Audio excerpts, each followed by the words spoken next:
คือไฮไลท์เลยเบิ่งโอ้ติดเจ้าเบิ่งเลยก้อนหินโคตรงามเลย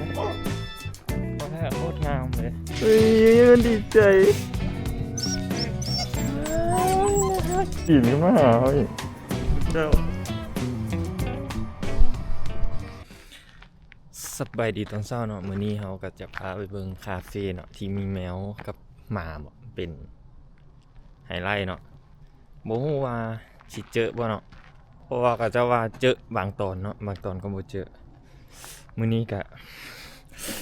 บรรยากาศโคตรหนาวเลยเนาะเบิ่งนี่เห็นบ่เป็นเกล็ดน้ำแข็งเลยใบไม้น่ะจนขาวโอ้ตอนนี้เราก็จะเริ่มเดินทางกันเลยเนาะไปเบิ่งเนาะแล้วแต่ดวงเนาะว่าชิมีป่ะโอ้หนาวเห็นกับเจ้าทายลงเนาะบางมื้อก็จะเห็นเนาะหมากับแมวมันจะเป็นคาเฟ่เนาะที่มีแมวกับหมาเป็นเอกลักษณ์เลยเขาเสียดเป็นกะแลมบอหรือว่าเป็นจอกเนาะเป็นกระเจ้าจะปั้มเป็นโลโก้แมวกับหมาใส่เนาะเห็นเขาถ่ายลงเป็นกะแลมบ่เป็นหูตีดหมาตีดแมวเนาะไปเบิ่งเลยว่ามันสิแม่นแท้บ่เนาะตอนนี้ก็เป็นเวลา 8:00 นปลายเนาะตอนเช้าคืออากาศก็หนาวหลายเดี๋ยวไปเบิ่งกันเลยเนาะอยู่หุ่นว่ามันสิเป็นจังได๋ตอนนี้เราก็กำลังสิขึ้นรถเมล์เนาะขี่รถเมล์แต่บอนภาคนี้เนาะไปหาบอลคาเฟ่สมงป่ายนิดๆแล้วได้ย่างเข้าไปอีกเนาะเพราะว่ารถมันเข้าบ่ฮอดไม่ได้รถส้นตู่เนาะเข้าไปฮอดโอเคไปเบิ่งกันเลยเป็นจังได๋มานั่งท่ารถเมล์เนาะอีกจังได๋สิเห็นอีก12 นาทีเนาะมันมาเนาะ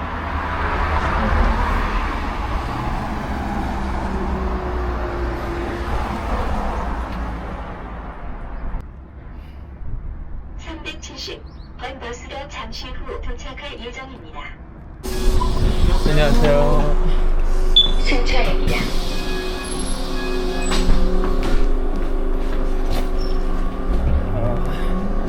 บรรยากาศก็หนาวแทน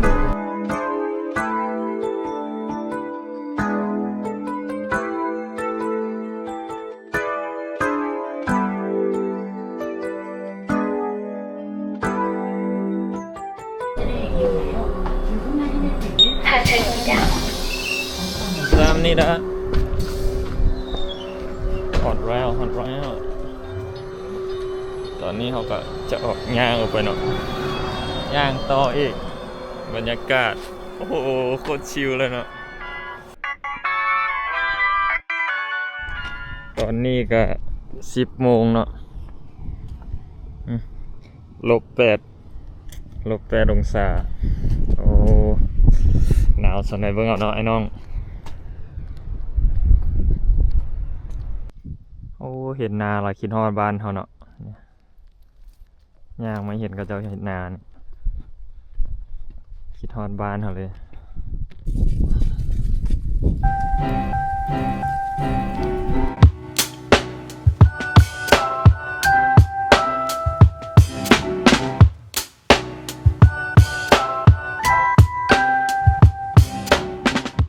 โอ้เบิ่งพี่น้องเบิ่งน้ำเนาะแข็งเบิดน้ำแข็งหมดเลยนี่เบิ่งเลยก้อนหิน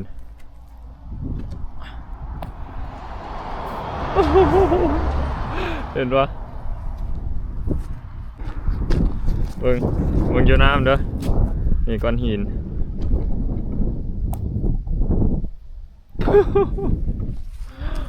แข็งหมดเลยเนาะ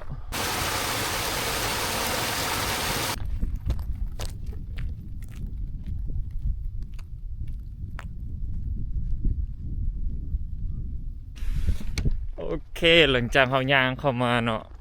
กะฮอดทางเข้าแล้วเนาะนี่อยู่ไกลๆเนาะนี่ให้เบิ่ง ทางหลังพูดเนาะนี่ทางเข้ามาสตาร์ทางไปเข้า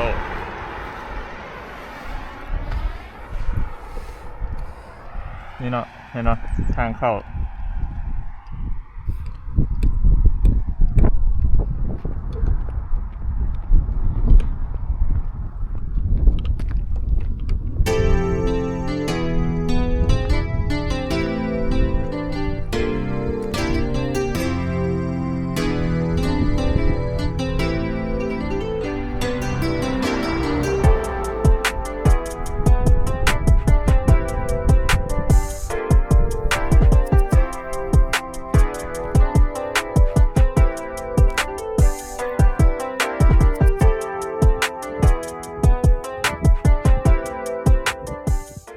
โอ้โหแล้วเนาะมาเต็มเลยมาสีขาวล้วนอีก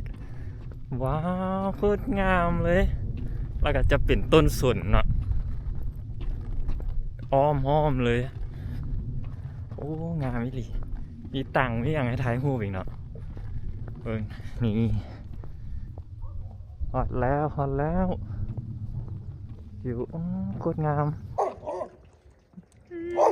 ต้นฮับอีกงามเนาะทางเข้าทางแบบอลังเย้ตัดแกะออกมาฮอดแล้ว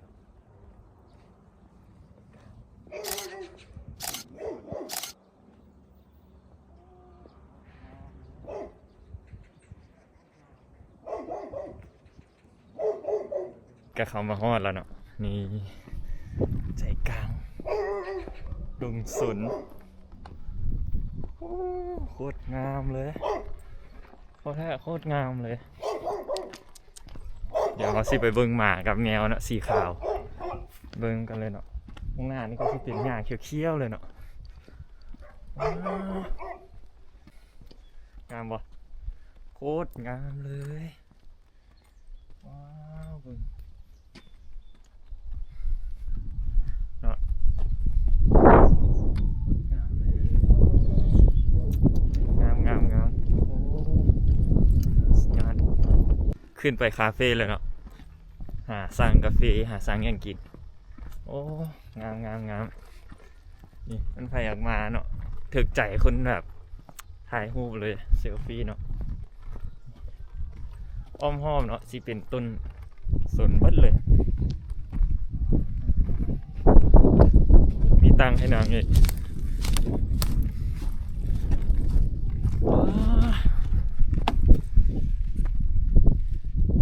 โคตรงามเจ้าทายลงเนาะเห็นก็เจ้ามาทายพรีเวดดิ้งอยู่นี่นำเลย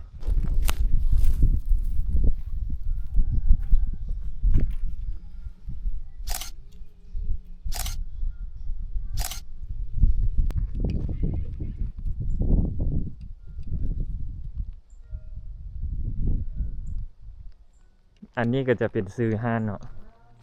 นี่ใครอยากมาเสิร์ชหาเลยเนาะขึ้นมาก็สิประมาณนี้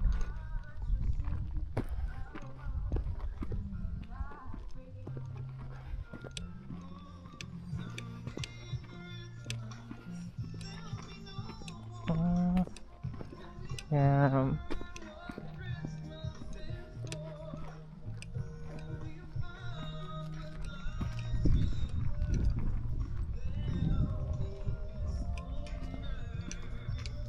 นะธีมคริสต์มาสตอนกลางคืนให้คือสีงามเลย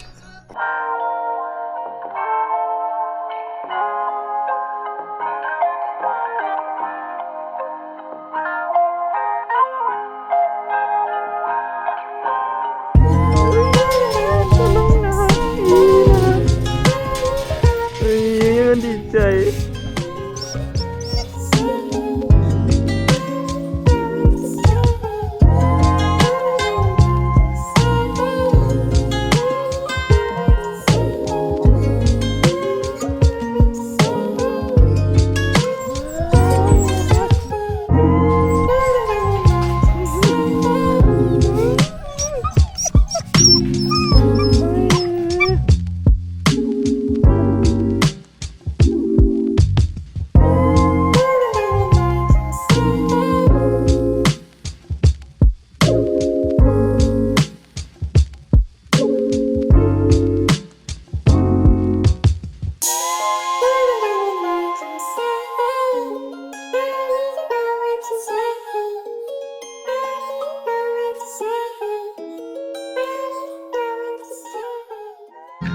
ข้างในมีแมวอันนี้เซลมีแมว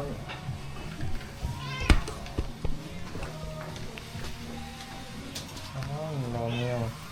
カフェラテアイスウォーハッฮอตนี่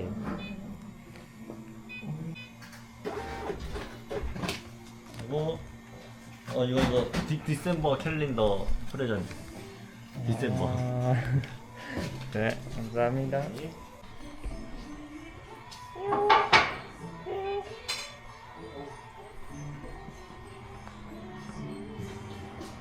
ก็คือคาเฟ่เนี่ยจะเป็นคาเฟ่แมวเนาะนี่น้องนะฮะขนาด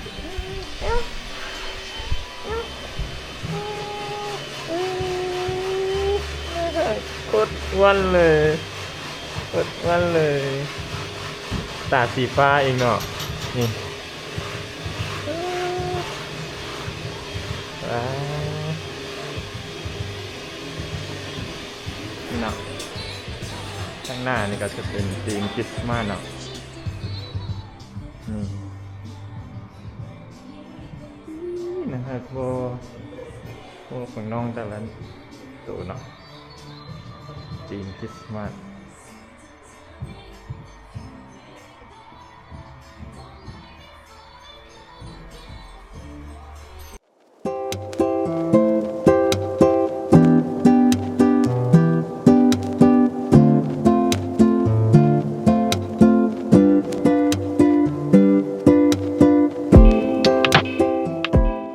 ย่างมาหายเขานั่งอยู่นี่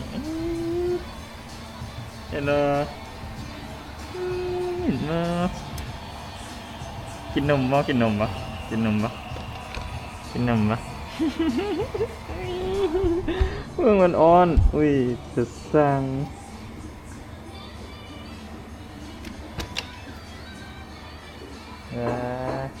จุ๊บจุ๊บจุ๊บจุ๊บจุ๊บจุ๊บ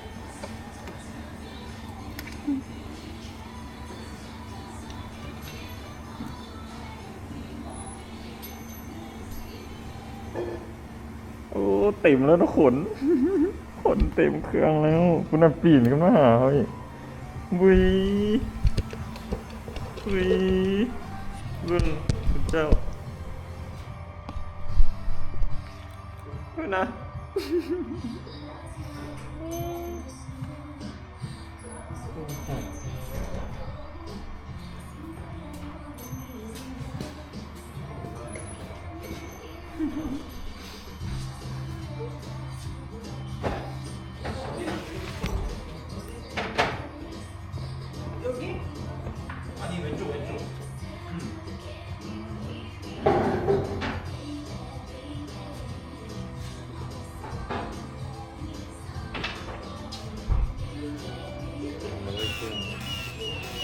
ลุกเสร็จแล้ว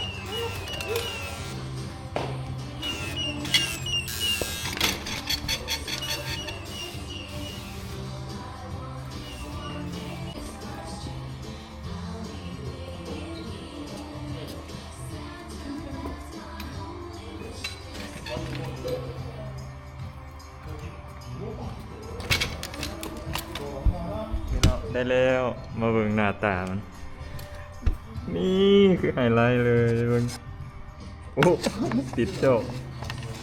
นี่น่าไฮไลท์เห็นว่าเป็นตีนน่องเลยนี่นะโลโก้ห้านก็จะติดเดี๋ยว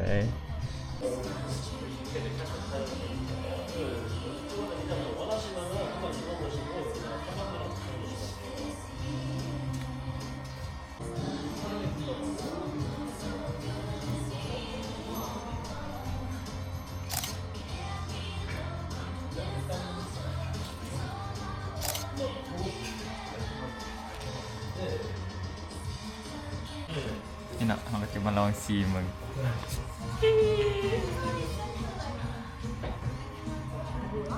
นะฮะนี่เราก็จิเป็นไฮไลท์เห็นกับเจ้าทายลุงเนาะอันหูบอันนี้แหละว่าโอ้ยูใส่วะนะฮะเว้ยก็เลยว่านำมาเนาะก็เลยเห็นอยู่ดีงามจนว่ากล้ากินเนาะ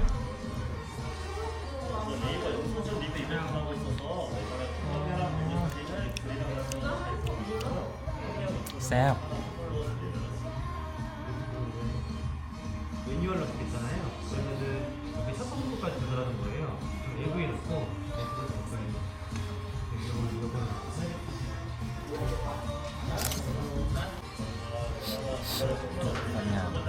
งามจนบ่กล้ากินเด้อ ฉะนั้นเราจะมากินกันนะครับ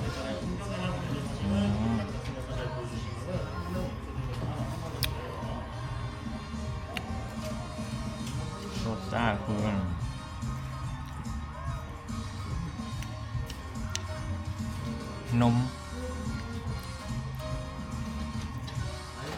นมครับผสมกับผงนี่อย่างนี้แหละมันเป็นแบบไม่เคยกินว่ะรสชาติแปลกๆแต่ว่าแซ่บเลย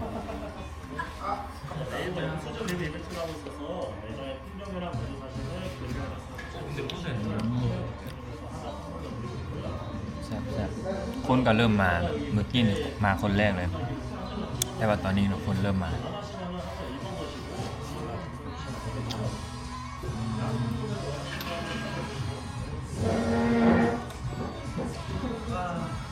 너 눈이 너무 이쁘다 야.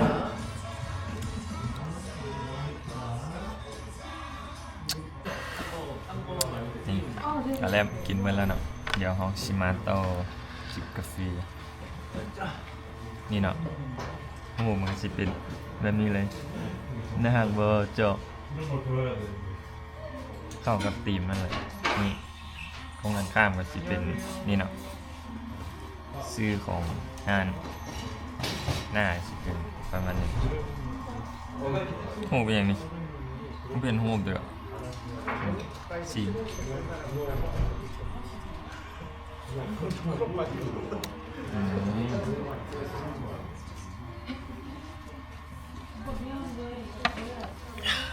ปีดมื้อนี้เนาะเขาก็สิแถมอันนี้เนาะปฏิทินให้รูปของมาทางนอกนี่เลยเนาะนี่เขาเจ้าทายเขาก็จะเอาให้ได้เป็นที่ระลึกแล้วเนาะเดี๋ยวเก็บเอาไปสะสมเนาะตอนเอาไปเดจังคืมเนาะก็ได้เนาะตัวอันนี้มานี่ก็ได้ปฏิทินอันนี้เนาะเก็บเป็นความทรงจำว่าเราเคยมาจุดๆนี้เนาะงามเนาะจังหน่อยเดี๋ยวนั่งจังหน่อยเดี๋ยวเขาจะสิออกไปถ่ายมาข้างนอกให้เบิ่งแล้วก็ถ่ายบรรยากาศข้างนอกเนาะให้เบิ่งตอนนี้นี่คนเริ่มมาหลายแล้ว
โอเคเนาะเอานั่งจักหน่อยแล้วก็ออกมาเลาะเบิ่งวิวข้างนอกบรรยากาศยังเย็นอยู่เนาะบ่นั่งกันหลายเด้อยู่นี่โอ้บ่นั่งนี่เนาะทางหลังเขาก็สิเป็นบ่นั่งเบิดเนาะมาทางข้างก็งามๆเนาะสามารถนั่งนี่แคมป์ป่าแคมป์อย่างนี้ก็ได้ นี่เนาะบนนั่งโอ้หลากหลายให้นั่งขนาดเนาะ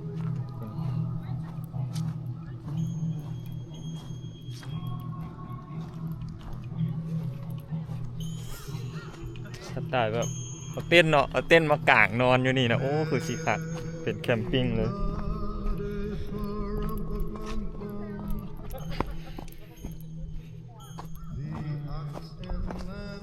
งามอ่ะ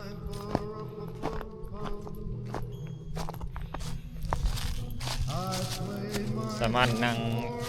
โอ้น้ำแข็งมืดเนาะหนองอยู่ลุมเดี๋ยวเราสิไปเบิ่งหมาเลยเนาะหมาน้อยมีลูกมันเนี่ยแล้วก็มีแม่มันจุดถ่ายรูปสไตล์แคมปิ้งเลยต้นคริสต์มาสต้นแท้ๆเลยหน่อยนี่ต้นคริสต์มาสจุดถ่ายรูปจุดอย่างเนาะนี่โอ้หนาวเนาะมันนอนหนาวแล้วมันนอนเนาะนี่มันนอนอยู่ลูกหนาวโอ้คือเปล่าอย่างให้มันเนี่ยวะหนาวก็ว่าน่านอนจุ่มกันอยู่เนาะนี่นอนอยู่ลูก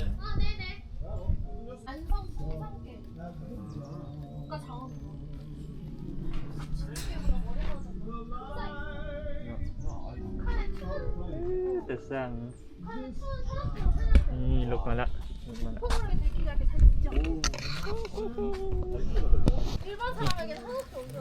เข้ากล้องนะเข้ากล้องนะนี่สีขาวเบิ้ลเลยเนาะงามขนาดก็คือตอนเท้ายางเข้ามาเราเห็นพ่อแม่ก็จะเขาขังแยกอีกเนาะอยู่กันข้างหน้ายังนำมาอีกเนาะ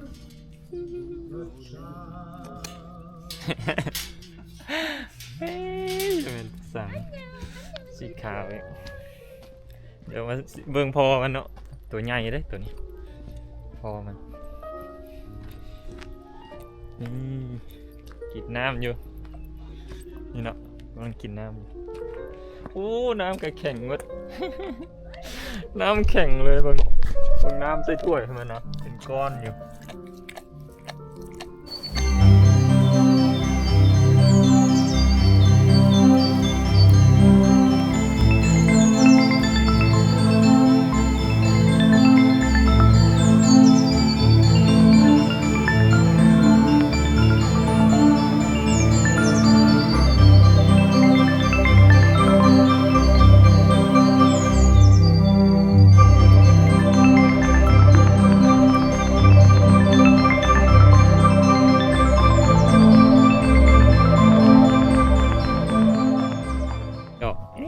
กล้องเนี่ย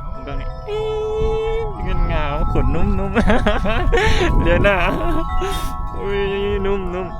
โคตรนุ่มเลยเนาะ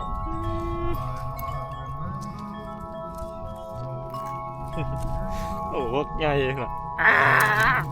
มึงปีนตรงนั้นปีนเจ๋งงาม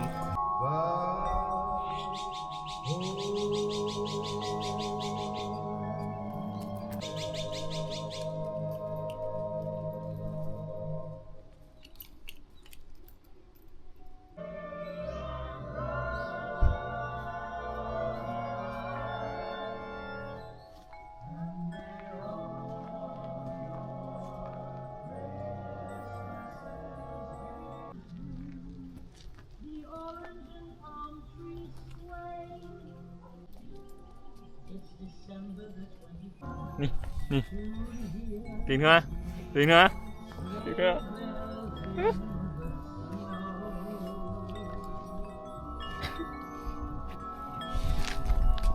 แมวอ่ะดมกินแมวงา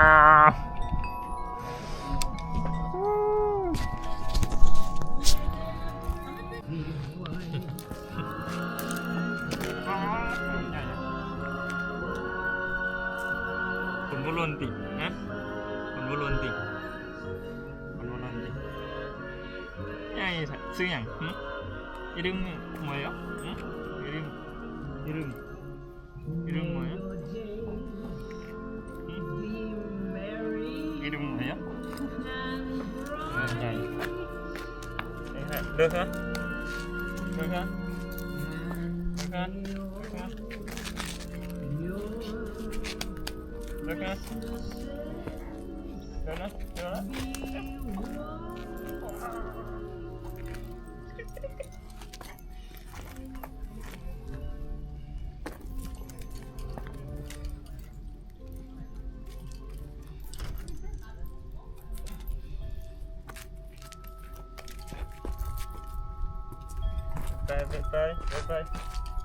ไป